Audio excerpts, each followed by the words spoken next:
This video provides an introduction to two-way tables. Two-way tables help us organize survey data about two different qualities in the real world. So if we survey a group of people, we ask them a question about two qualities, the two-way table's data is going to show us any correlation that exists between those two qualities.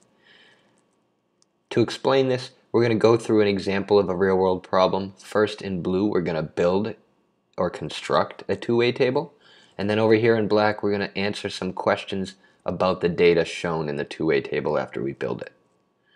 So we're told that a group of 50 adults were surveyed about two qualities. First, did they earn a college degree? And second, did they make more than $100,000 per year? We have 3 bullet points with more information, but we should realize that we have information in the problem itself. They told us there were 50 total adults in the survey.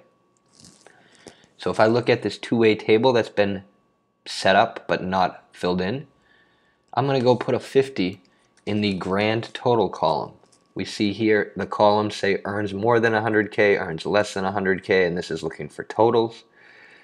The rows say a college degree, no college degree, and this is looking for totals.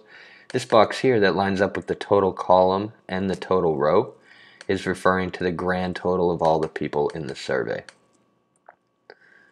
The first fact we're given is that 10 adults had a college degree. We look here, this is where the info is for college degrees, this row, but this box is only for people with a college degree who we know earn more than 100,000. We're looking for this box right now. The total, it lines up in the total column of the college degree row. So this is saying 10 total adults earned a college degree. The next thing we're told is that 35 adults in total earn less than 100K. This column here shows me the info about who earns less than 100K, and I'm going to use this box because it's lining up with the row for the total number of people who earn less than $100,000. The final fact we're given is that there were 5 adults with a college degree who earned more than $100,000. So I'm going to look for the college degree row, but this time we're only filling in the ones who earn more than 100K. That's this cell or this box right here. I'm going to insert the 5. We have no more facts, but at this point we have enough information to start figuring out the other cells or the other information in this two-way table. If we know there are 50 grand total people in the survey and 10 of them have a college degree, well, that means the other 40, or 50 minus 10, the other 40 people must not have had a college degree.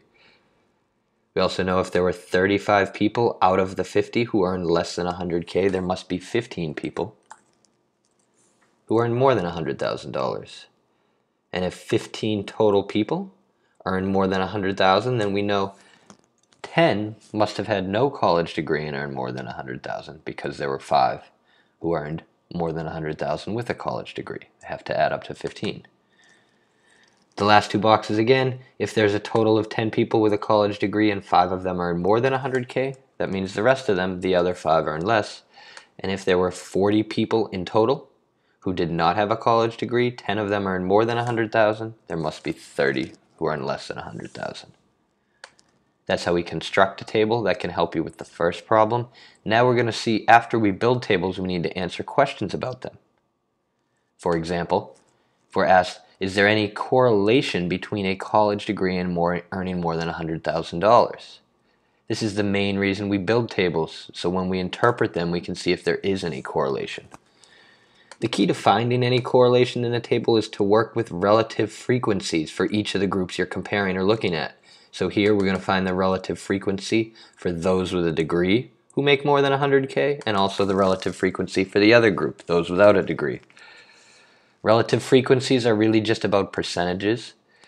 To find them, we need to find a part and a whole, or we're going to set up a ratio, a division problem. We're going to think about how many times does this occur, how many times do people with a degree earn more than 100,000, and we'll divide that by the whole. So first we'll look at the students with a degree. That's this row right here. How many total students do we have with a college degree? There's 10 of them. That's the whole. So we'd say there are 10 students in total with a college degree.